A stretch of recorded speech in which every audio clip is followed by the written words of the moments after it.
સુરત જ્યાં યુવકને ગ્રાઇન્ડર ગે ડેટિંગ એન્ડ ચેટમાં મિત્રતા કરવી ભારે પડી।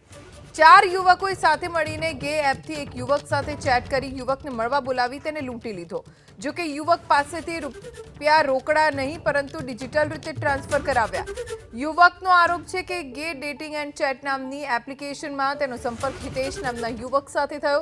હિતેશ દ્વારા ફરિયાદીને વરાછા પોલીસ સ્ટેશન હદ વિસ્તારમાં આવતા ઘનશ્યામનગરની એક રૂમમાં મળવા માટે બોલાવવામાં આવ્યો।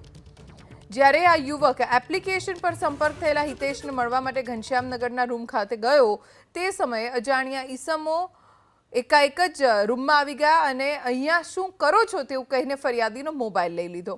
ફરિયાદીને ધમકાવી તેના મોબાઈલમાંથી 17,000 રૂપિયા ટ્રાન્સફર કરાવી લીધા। ત્યારબાદ ફરિયાદીને પોતાનો મોબાઈલ પરત આપી દીધો। જો કે ફરિયાદ થતાં પોલીસે 2 આરોપીઓની ધરપકડ કરી છે।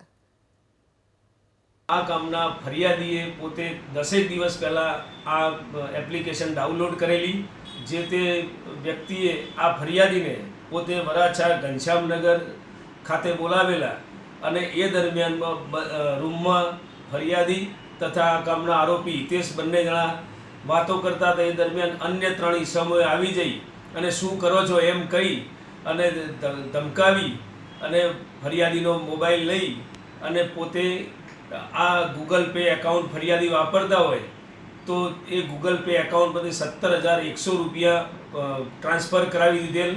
આ બાબતે એક્સટોર્શનની ફરિયાદ વરાછા પોલીસ સ્ટેશનમાં નોંધવામાં આવેલ છે અને આ કામે મુખ્ય આરોપી હિતેશ તેમજ નીતિન બંનેની ધરપકડ કરવામાં આવેલી છે અને હાલ તપાસ ચાલુ છે।